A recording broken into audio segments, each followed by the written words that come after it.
Aromatic hydrocarbon के विषय में पढ़ाने के लिए जा रहा हूं, जो इंटरमीडिएट की एक बहुत ही महत्वपूर्ण टॉपिक होती है एरोमेटिक हाइड्रोकार्बन।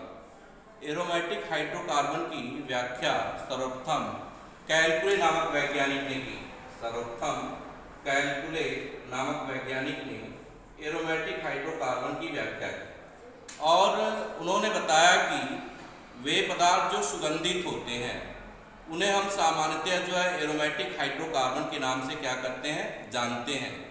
उस समय रेजिन, वाल्सम और कड़वे बादाम इसकी श्रेणी में आते थे, इसलिए इन्हें एरोमेटिक कहा जाता था। शब्द एरोमेटिक की उत्पत्ति जो है ग्रीक भाषा के शब्द एरोमा से हुई है। AROMA एरोमा से हुई है, जिसका अर्थ होता है सुगंधित। जिसका अर्थ होता है सुगंधित। इस तरह से जो एरोमेटिक यौगिक होते हैं वह सुगंधित होने चाहिए, लेकिन आज यह परिभाषा जो है निष्प्रायोज्य है, क्योंकि बहुत से ऐसे यौगिक आज खोजे जा चुके हैं जो एरोमेटिकता के गुण प्रदर्शित करते हैं, जो एरोमेटिक होते हैं लेकिन वह सुगंधित नहीं होते हैं। इसलिए चूंकि प्रचलन में एरोमा शब्द रहा, एरोमेटिक शब्द रहा, इसलिए आज भी हम इन यौगिकों को एरोमेटिक यौगिक के नाम से ही क्या करते हैं, जानते हैं। आइए जानते हैं हम किन यौगिकों को एरोमेटिक यौगिक के नाम से जानेंगे। एरोमेटिक यौगिक की सबसे महत्वपूर्ण परिभाषा होती है कि वे हाइड्रोकार्बन जिनको जलाने के फलस्वरूप जो धुएं युक्त ज्वाला के साथ जलते हैं उन्हें हम सामान्यतः जो होते हैं एरोमेटिक यौगिक के नाम से क्या करते हैं, जानते हैं। यह असंतृप्त होते हुए भी प्रतिस्थापन के गुण प्रदर्शित करते हैं। यह असंतृप्त होते हुए भी प्रतिस्थापन के गुण प्रदर्शित करते हैं। इसका सबसे अच्छा उदाहरण होता है बेंजीन। इसका सबसे अच्छा उदाहरण होता है बेंजीन। बेंजीन के अतिरिक्त जो होता है साइक्लोहेप्टा टाइनाल धनायन जो होता है भी इसका एक क्या होता है, प्रमुख उदाहरण होता है। इसके अतिरिक्त जो होता है इसका सबसे प्रमुख उदाहरण जो होता है क्या होता है, साइक्लोहेप्टा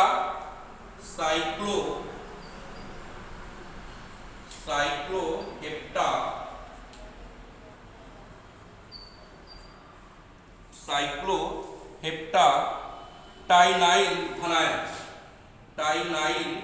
धनायन इसका सबसे अच्छा उदाहरण होता है।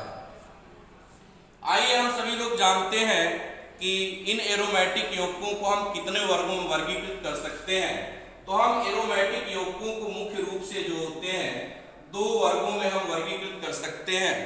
पहला जो होता है उसे हम सामान्यतः जो होते हैं बेंजोनाइड यौगिक कहते हैं। बेंजेनॉइड यौगिक अर्थात वे यौगिक जो बेंजीन के व्युत्पन्न होते हैं उन सभी यौगिकों को हम सामान्यतः जो होते हैं बेंजोनाइड यौगिक के नाम से क्या करते हैं, जानते हैं।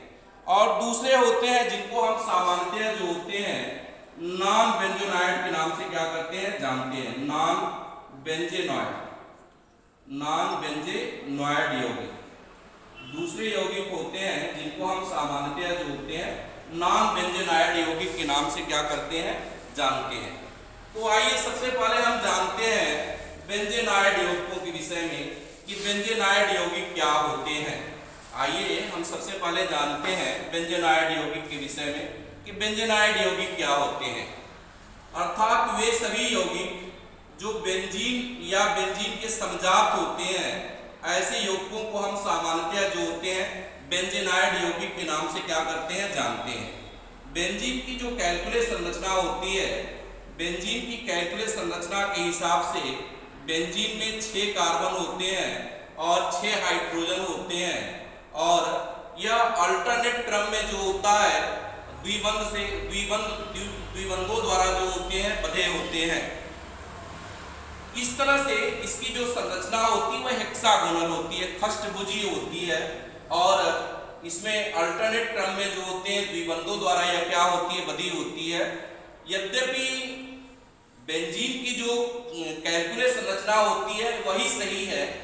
हालांकि अगर हम 6 कार्बन के साथ अगर 6 हाइड्रोजन की कोई संरचना खींचें, सामान्य संरचना खींचें, तो उसके लिए हमको कम से कम 2 त्रिबंधों की आवश्यकता होती है।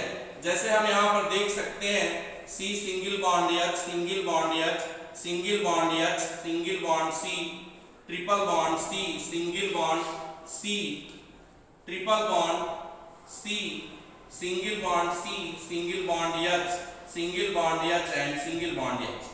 यहाँ पर आप देखिए कितने कार्बन है, 1 2 3 4 5 6 और ये 6 कार्बन 6 हाइड्रोजन के साथ संतृप्त है, 1 2 3 4 5 6 और इन 6 हाइड्रोजन के साथ संतृप्त होने में इनको कम से कम 2 त्रिबंधों की आवश्यकता हो रही है, जबकि बेंजीन में जो होते हैं 3 द्विबंध पाए जाते हैं।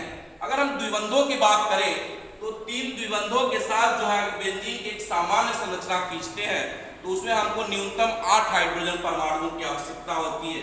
यहाँ पर आप देख सकते हैं C single bond H, single bond H, double bond C, single bond H, single bond C, double bond C, double bond C, single bond H, single bond C, single bond H, double bond C, single bond H and single bond H। आप यहाँ पर देख सकते हैं 1 2 3 4 5 6 carbon हो गए। अगर हम हाइड्रोजन को देखते हैं और ये 6 कार्बन जो है 3 द्विबंधों द्वारा बने, 1 2 3 और यहाँ पर इनको संतृप्त करने के लिए हमको देखिए कम से कम 8 हाइड्रोजन परमाणुओं की आवश्यकता हुई है, 1 2 3 4 5 6 7 और 1 8। जबकि आप पाते हैं कि बेंजीन में जो होती है केवल 6 हाइड्रोजन होते हैं और 6 कार्बन होते हैं। बेंजीन की यह संरचना जो है कैलकुले नामक वैज्ञानिक ने खींची थी, क्योंकि हम जानते हैं केवल वही संरचना सही होती है जो न्यूनतम आबंध के नियमों का पालन करती है और यहाँ पर बेंजीन जो है यह न्यूनतम आबंध के नियमों का पालन करता है, इसलिए बेंजीन की यह कैलकुले संरचना जो है बिल्कुल ही सही है। तो आइए हम सबसे पहले, अभी तो हमने बेंजीन के विषय में देखा, आइए हम बेंजोनाइड यौगिकों के विषय में जानते हैं।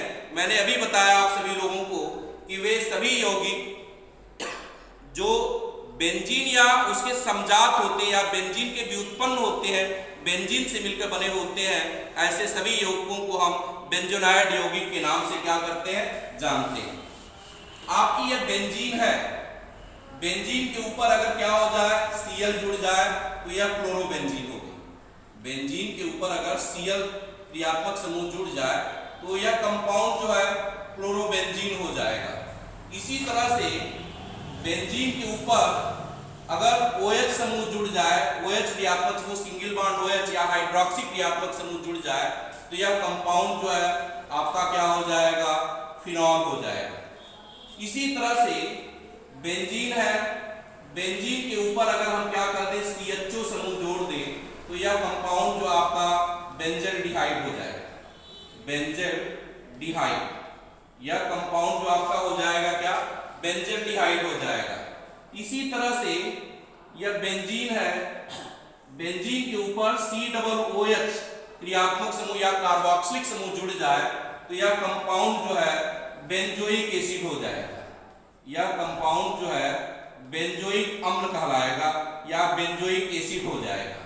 इसी तरह से अगर बेंजीन के ऊपर जो है NO2 क्रियात्मक समूह जुड़ जाए तो यह कंपाउंड जो है आपका क्या हो जाता है, नाइट्रोबेंजीन हो जाता है। यह कंपाउंड नाइट्रोबेंजीन हो जाता है। इसी तरह से बेंजीन के ऊपर अगर क्या हो जाए, NH2 समूह जुड़ जाए तो इसका अर्थ होता है यह कंपाउंड जो है एनिलीन हो गया, एनिलीन। ये सभी के सभी यौगिक जो है यह सभी क्या होते हैं, बेंजीन के व्युत्पन्न होते हैं, इसलिए इन यौगिकों को बेंजोनाइड यौगिक के नाम से हम क्या करते हैं, जानते हैं। अब हम आपको अगली वीडियो में नॉन बेंजोनाइड यौगिकों के विषय में पढ़ाएंगे और बेंजीन के विषय में और ढेर सारी जानकारी देंगे। तब तक के लिए नमस्कार आप सभी लोगों को। आप सभी से निवेदन है कि मेरे YouTube चैनल को लाइक शेयर सब्सक्राइब करें और बेल आइकन दबाना न भूलें। धन्यवाद।